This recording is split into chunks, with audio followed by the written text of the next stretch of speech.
Assalamualaikum dan selamat petang. Bertemu kembali dalam MG Flash bersama saya Khalis Kadir. Tiada sebarang laporan polis atau Suruhanjaya Pencegahan Rasuah Malaysia SPRM yang dibuat. Kononnya wujud ugutan atau rasuah terhadap ahli Parlimen Pembangkang yang menyokong Perdana Menteri. Menteri Dalam Negeri Datuk Seri Saifuddin Nasution Ismail berkata, maklumat itu adalah yang terkini setakat diperoleh pagi tadi. Sahabat saya dari Batu Pahat, untuk makluman Tuan Sri Di-Pertua dan ahli-ahli Dewan, sehingga pagi tadi ketika para pegawai membantu saya untuk menyediakan jawapan, tiada satu pun aduan polis maupun SPRM yang dibuat terhadap dakwaan wujudnya unsur habuan, umpan ataupun ugutan. Ekoran daripada tindakan beberapa orang ahli parlimen dari Perikatan Nasional yang menyatakan sokongan kepada Yang Amat Berhormat Tambun. Tuan Sri Di-Pertua, ugutan dia membabitkan tugasan polis. Umpan dan habuan itu termasuk dalam teritori SPRM. Tapi untuk tujuan menjawab pagi ini, saya meminta kedua-dua agensi itu menyediakan. Dan begitulah keadaannya di sebalik apa yang disuarakan di luar. Hakikatnya sehingga hari ini, saat ini, momen ini, tiada satu pun laporan yang dibuat. Terima kasih. Beliau berkata demikian bagi menjawab soalan Osman Abu Bakar, PH Batu Pahat yang membangkitkan isu berkenaan di Dewan Rakyat hari ini. Bagaimanapun, jawapan itu dibidas Wan Ahmad Faisal Wan Ahmad Kamal, PN Machang, yang mendakwa Armada Bersatu telah membuat laporan polis tengah malam tadi dan akan melaporkan kepada SPRM selepas ini. Kita ke berita utama. Pendengaran rayuan pengasas Rumah Bonda Siti Bainun Ahmad Razali di Mahkamah Tinggi Kuala Lumpur hari ini menjadi perhatian apabila susuk tubuhnya kelihatan semakin kurus. Difahamkan berat badan wanita berusia 31 tahun itu mencecah 150 kg ketika mula menjejakkan kaki ke tirai besi 3 Mei lalu. Namun kini menyusut kepada 90 kg.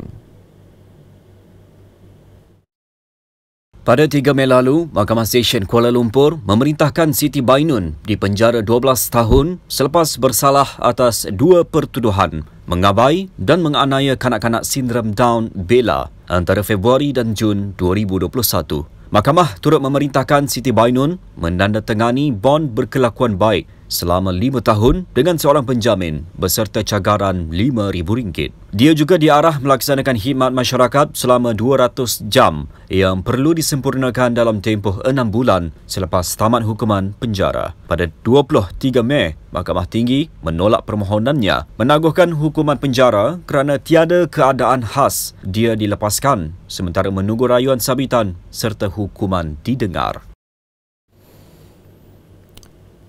Kementerian Pengangkutan masih belum berhasrat untuk mengawal selia tambang e-hailing termasuk memperkenalkan harga lantai buat masa ini.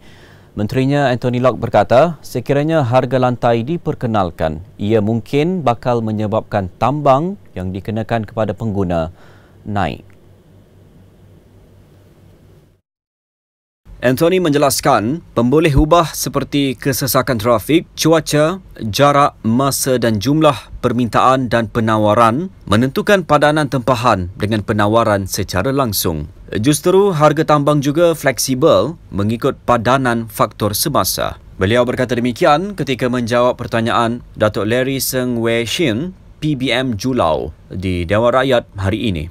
Datuk Larry meminta penjelasan tentang tindakan susulan akan diambil kementerian selepas pertemuan dengan beberapa pengendali syarikat e-hailing beroperasi di Malaysia. Ia terutamanya berkaitan dengan semakan semula harga tambang yang dikatakan terlalu rendah sehingga merugikan pekerja dalam sektor gig ekonomi itu. Mengulas lanjut, Anthony memberitahu pihak agensi pengangkutan awam darat telah mengadakan perbincangan dengan pemain utama industri e-hailing dan menerima beberapa maklum balas. Menurut beliau, antara respons itu adalah syarikat-syarikat e-hailing memberi galakan kepada rakan pemandu untuk beroperasi di kawasan tumpuan melalui insentif yang ditawarkan oleh mereka bagi memenuhi permintaan semasa. Ahli Parlimen Kepala Batas selesai diambil keterangan jam 12.30 tengah hari tadi susulan kenyataan berbaur fitnah terhadap pengerusi DAP Lim Guan Eng.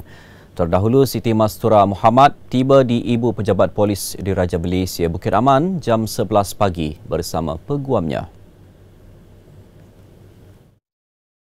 Difahamkan, beliau menuju ke Pejabat Unit Siasatan Jenayah Terkelas USJT, Jabatan Siasatan Jenayah JSJ untuk rakaman percakapan. Semalam, Ketua Polis Negara Tan Sri Razaruddin Hussein berkata, 6 laporan telah diterima pihaknya berkaitan kes itu setakat jam 10 pagi.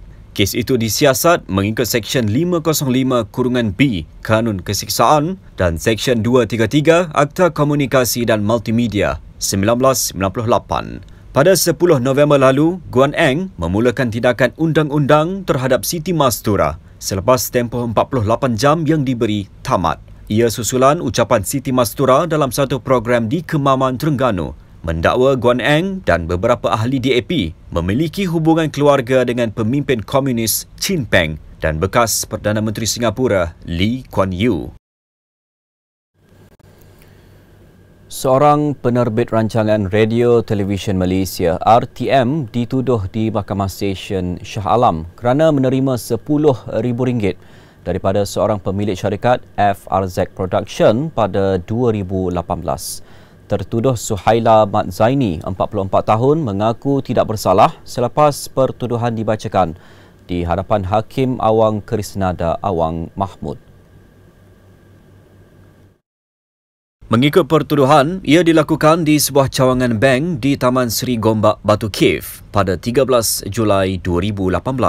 Kesalahan didakwa mengikut Seksyen 165 Kanun Kesiksaan yang memperuntuk hukuman penjara sehingga 2 tahun atau denda atau kedua-duanya jika sabit kesalahan. Timbalan Pendakwa Raya SPRM Muaz Ahmad Khairuddin menawarkan jaminan RM10,000 selain pasport diserah ke mahkamah dan melaporkan diri kepada SPRM setiap bulan. Bagaimanapun, Peguam Garmit Singh Halan yang mewakili Suhaila mohon pengurangan kerana anak guamnya turut dijangka didakwa atas pertuduhan lain. Hakim Awang Krisnada membenarkan jaminan RM7,000 bersama seorang penjamin dan melaporkan diri setiap minggu pertama di Pejabat SPRM Selangor selain 17 November ditetapkan sebutan semula kes.